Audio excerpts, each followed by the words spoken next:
aproveitando a sua fala, eu acho que tem que estar explícito, além desse, foi ótimo esse resumo de cada eixo, primeiro desafio é a participação das instituições responsáveis que aqui não se encontraram presentes, como eu queria destacar a Secretaria de Educação, que deixou uma lacuna em educação básica, que aí faltaram esses itens tão fundamentais para o debate. É um exemplo, assim como os outros. Então, não sei como a gente poderia formular uma frase que o primeiro desafio é a participação efetiva, com propostas, né, e de execução e monitoramento dessas instituições que estiveram ausentes hoje. Se não explicitar nesse documento, aí eu acho que é uma tentativa, né, já que vai enviar, como a Fran bem colocou, já deixa aí uma frase para a gente garantir esse constrangimento minimamente, né, registrado. Quem se inscreveu?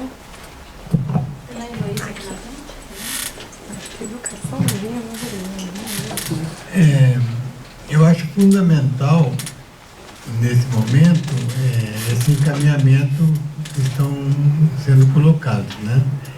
E eu acho que eu diria até um pouco mais, desse nosso encontro. Teria que sair, então, um documento final desse nosso encontro, um relatório, e aproveitar, aí já tem um conjunto de recomendações ou de princípios, né? Mas que essa distribuição, essa divulgação para os órgãos devia ter uma resposta formal.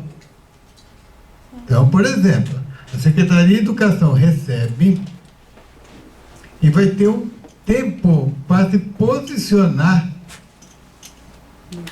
frente ao documento. As prefeituras também, viu? As prefeituras para a Secretaria de Educação para o prefeito e para a Secretaria de Educação das prefeituras. Quer dizer, como diz a Maria Benevitti, Maria Vitória Benevitti, quer dizer, é claro que nós temos uma série de instituições que a educação e direitos humanos são amplas, mas nós temos que ter uma ação mais incisiva no campo da educação. Ali que nós temos que plantar. Então, a Secretaria de Educação, a Secretaria de Educação do Estado, dos municípios, mas de alguma forma a se colocar de maneira formal uma resposta, um posicionamento. Talvez quando houver um encontro aqui na capital dos secretários da educação, quer dizer, esse momento tem que divulgar nesse primeiro momento aí.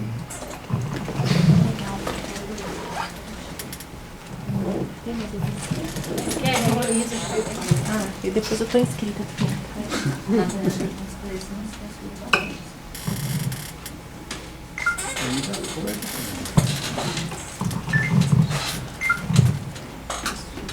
Bom, boa tarde, né?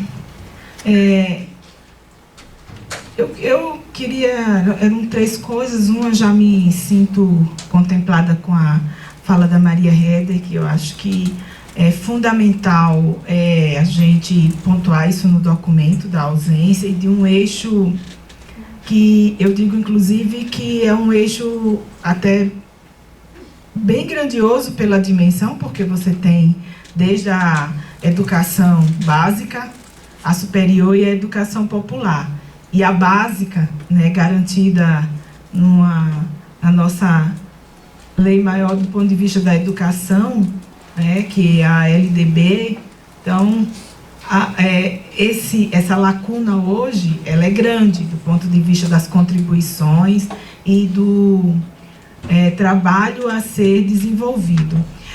Mas aí eu queria pontuar mais duas questões, né? Primeiro, também da mesa da manhã,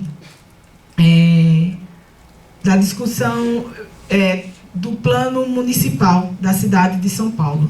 Enquanto capital, enquanto cidade, aqui, onde passam as decisões políticas econômicas do Estado, mas este plano estadual, ele é maior, né? Além de ser maior e de pensar o Estado inteiro do ponto de vista da educação em direitos humanos, ele exigiu de nós, né, como já foi bem dito no dia de hoje, uma mobilização e uma articulação.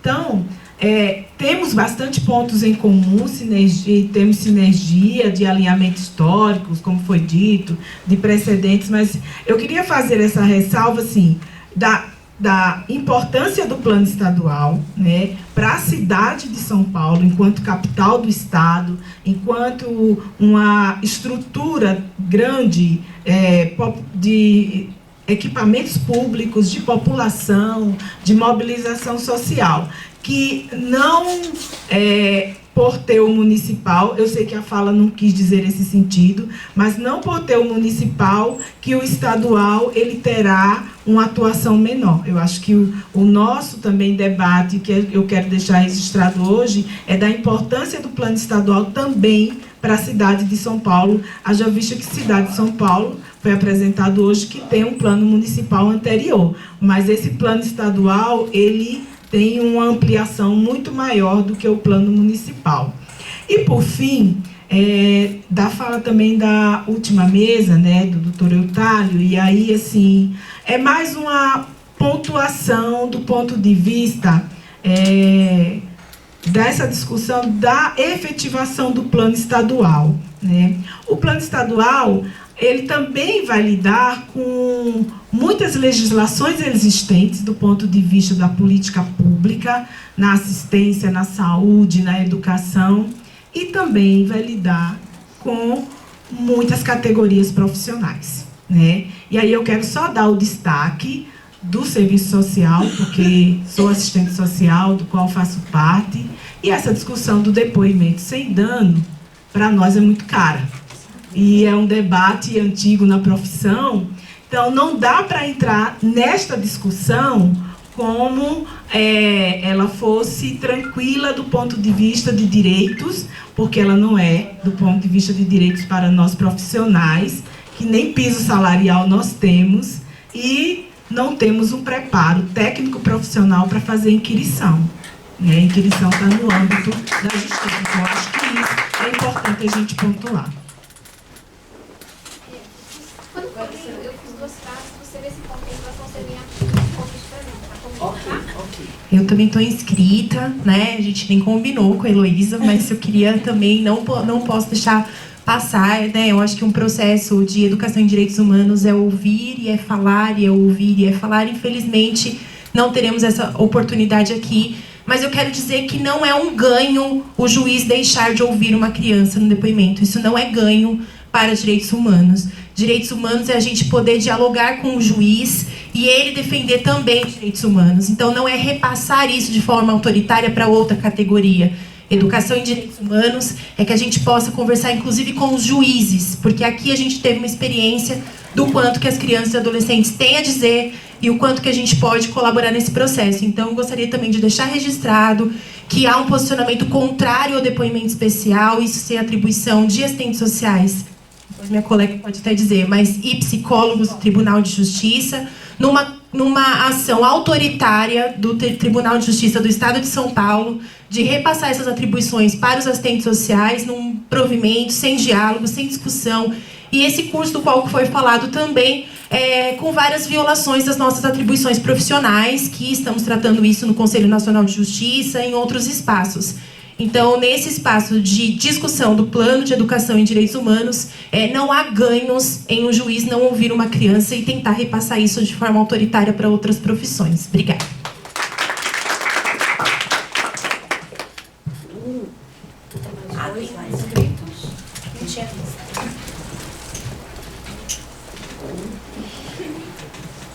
Obrigado.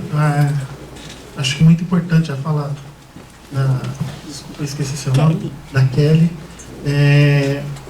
E, na verdade, eu quero deixar registrado também, porque a postura foi muito cosmética, né? A gente percebe aí pela fala da coordenação da mesa anterior, da Gorete Marques, a postura cosmética que a justiça, né, que o sistema judiciário tem a abordar a questão dos direitos humanos. Eles vêm aqui, falam do que faz, não se propõem a nada, não escutam, né? Um sistema que deixa muita população assim, numa situação desconfortável, desconfiada.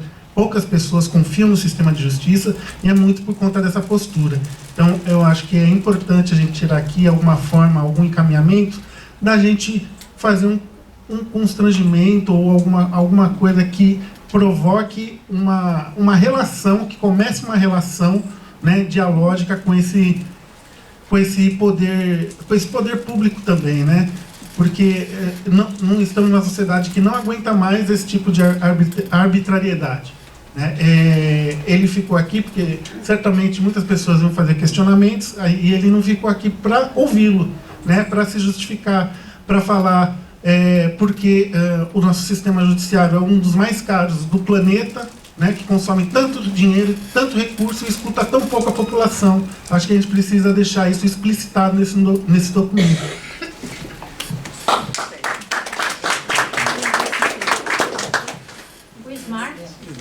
Professor.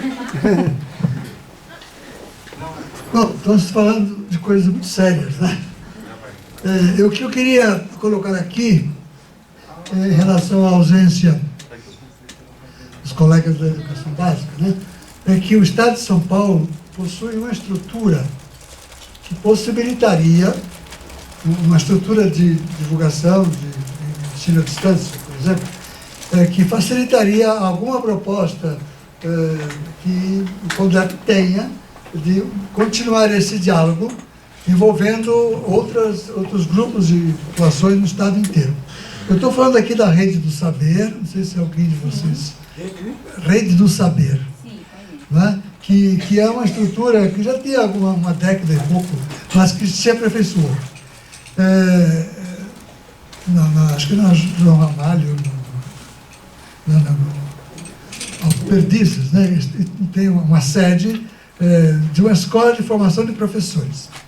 Eu visitei faz uma semana, mais ou menos, e escutei da atual diretora a disponibilidade que eles têm em promover cursos e atividades. Né? A rede de educação tem 170 mil professores e tem mais 60 mil que são diretores, gestores, B10 e coisas do gênero. Né? Então, quase 200 mil pessoas. E o sistema, ele conta com 2 estúdios de produção aqui em São Paulo e 91 pontos de formação. Os cursos são destinados a professores, mas me confidenciou a coordenadora que a assistência não é limitada à presença de pessoas. Então, se outras secretarias ou órgãos, né, o CONDEP esteja dialogando e pedindo, solicitando, seria possível, né, eu estou interpretando, eu estou transferindo a interpretação, né, seria possível que debates se organizem, né, e que o plano seja explicitado numa esfera estadual, discutindo com pessoas, né, porque eles têm também o sistema de escuta. As gravações são monitoradas, há um diretor de produção, existem 3 câmeras para pegar as falas, existe um ritual para fazer, essa assistência técnica é dada. Então, quem tenha propostas para cursos pode apresentar as propostas e isso será discutido com os técnicos da própria secretaria. A Fundação Vanzolini é que dá o suporte técnico para que as coisas aconteçam. Eu estou só colocando aqui uma perspectiva de que o Estado possui uma estrutura, essa estrutura chega às 91 diretorias de ensino. Isso permitiria que nós pegássemos os eixos temáticos, por exemplo, do nosso plano, além de outros elementos, e organizemos aí 10 debates, tomando especificidades que queiramos, né, transformar isso em curso, em certificação, né, e usar o sistema que já está disponível no Estado para que isso se realize. E isso não passaria diretamente pela Secretaria de Educação, porém, no início, né, é um diálogo direto com a escola, eu poderia passar o endereço da pessoa, né, mas claro que na sequência seria informado como é que poderia ser feito os acordos para que isso acontecesse, né? Eu só estou levantando aqui a hipótese, né, de uma expansão, de um projeto de 1 ano, 2 anos, de diálogo com o Estado a respeito desse plano, através desse sistema.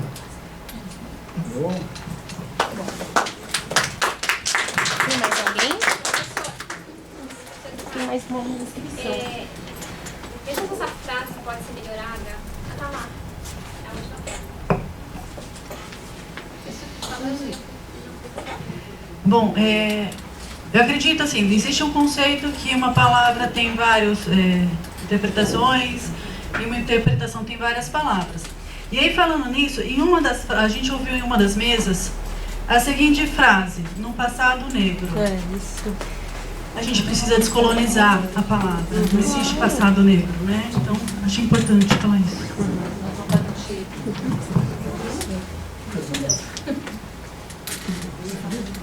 Eu acho que fica quebrando.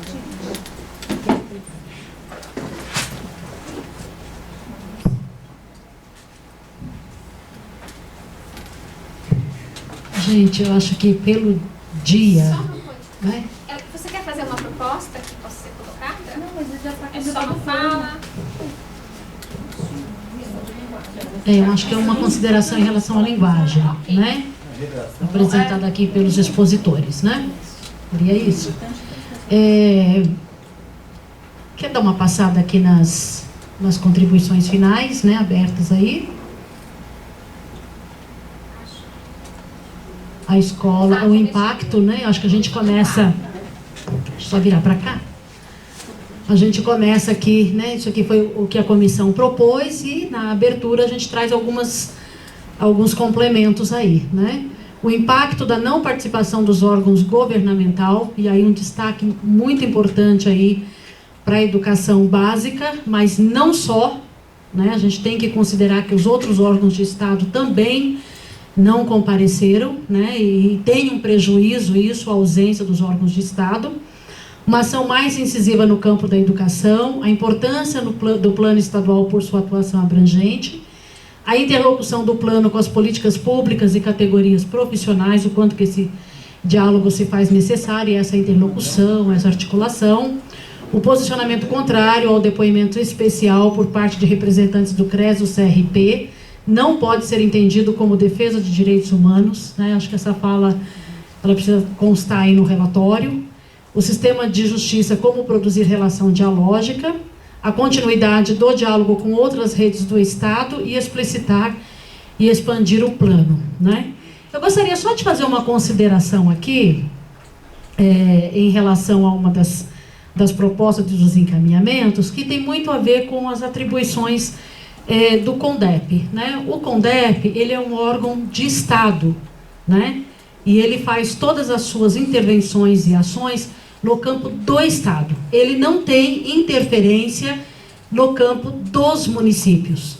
Então, quando o professor propõe que a gente divulgue a proposta formal, o relatório, e exija dos municípios um parecer, a gente pode até solicitar para conhecimento, que tenha um plano, divulgar, mas a gente, no campo do CONDEP, a gente vai fazer essa exigência para o Estado. É questão de competência mesmo.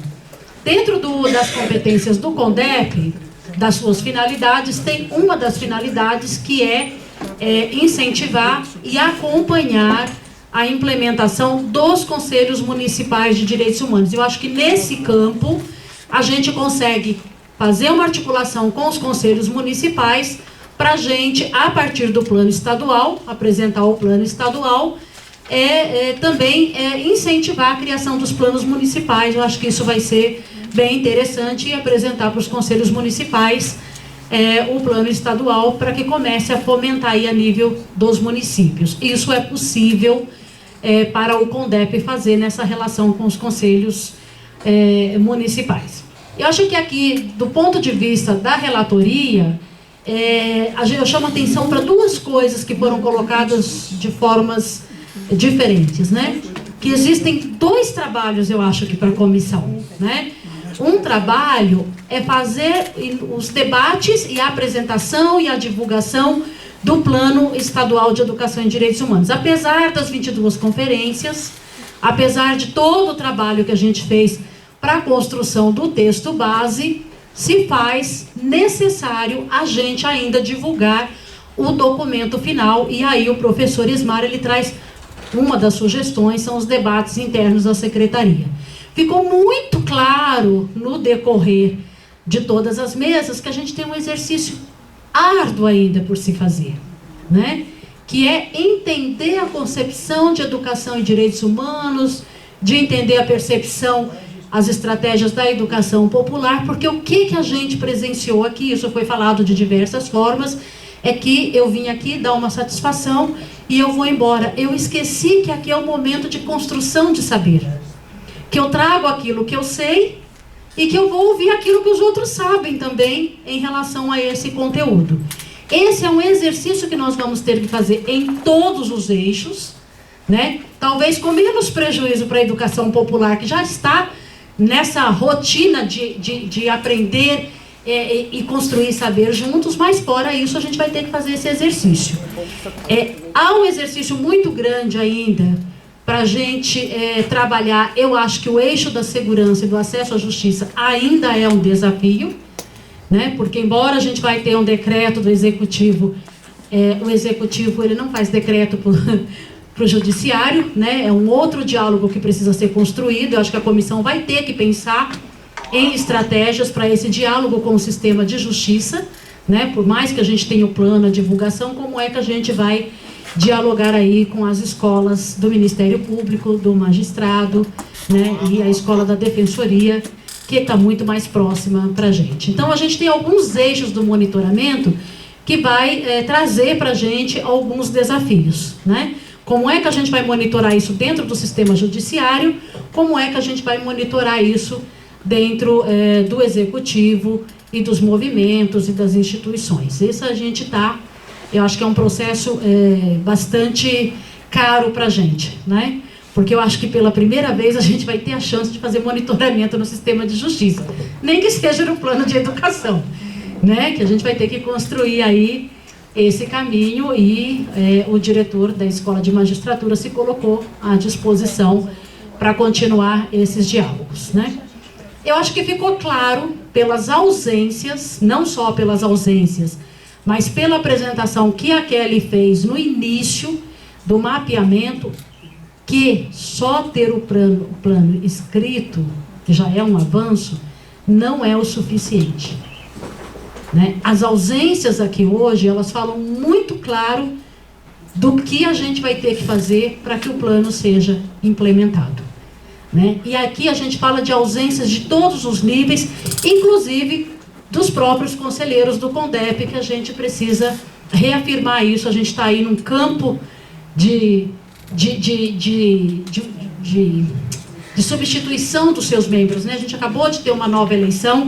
Como é que a gente vai incluir os conselheiros que chegam no CONDEP dentro dessa comissão e do plano? A gente tem uma tarefa muito árdua para dentro do CONDEP e para fora do CONDEP, e aí a comissão vai poder contribuir muito, né? A gente tem aí, eu acho que alguns caminhos e algumas recomendações deste relatório, né? Esse relatório vai ser apresentado na plenária do CONDEP, precisa ser aprovado também nessa plenária para que seja publicado em resolução, né, em diário oficial, esse primeiro passo. A gente começou aqui fazendo um levantamento, né? E um levantamento que assusta a gente, né?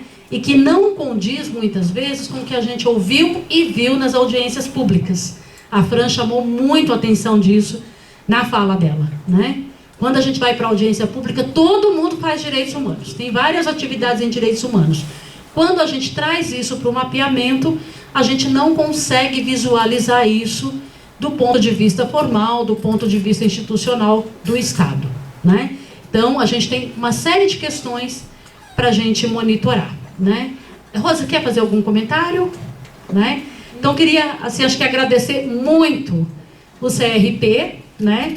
Agora na redação final, na relatoria das principais ideias, para a gente ter uma base do nosso relatório, né?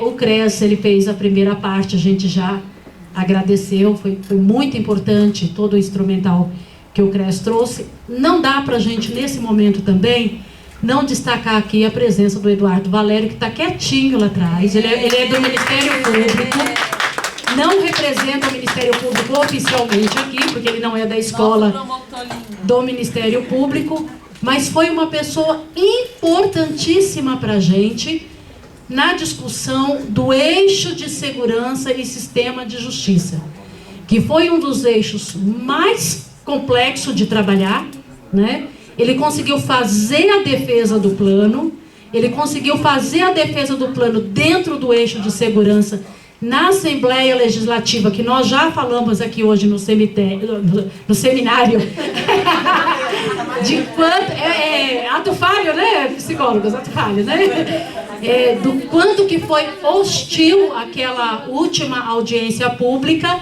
e do quanto que o Ministério Público, na pessoa do Eduardo Valério, naquele momento, fez uma defesa.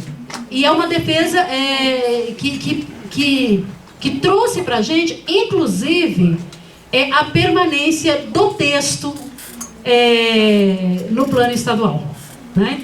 Para quem não acompanhou tudo, no eixo de segurança a gente tinha uma questão muito séria, que é a abertura do processo de formação dos profissionais de segurança e do sistema de justiça para o saber popular, né? Para membros, pessoas, pesquisadores, estudiosos, intelectuais da sociedade civil poderem contribuir com a formação dos operadores de segurança e dos operadores de justiça. Para a gente é tranquilo, né? Mas para o sistema de justiça não é tranquilo. É um sistema extremamente conservador, extremamente corporativo de segurança e de justiça. Como vai ser difícil a gente abrir esse canal para a gente interferir na formação de servidores públicos como outro servidor público qualquer. Como o professor da escola pública, o serviço social dos equipamentos públicos, é outro servidor como outro qualquer, mas que tem uma trajetória de conservadorismo e de um fechamento que eu acho que o plano ele traz esse start dessa abertura. Então eu queria agradecer imensamente a presença de todos. Valério, obrigada pela presença aí. O Valério é do CONDEP, né? Participa do CONDEP, participou da comissão e teve uma contribuição fundamental nos momentos mais difíceis da discussão do eixo de segurança.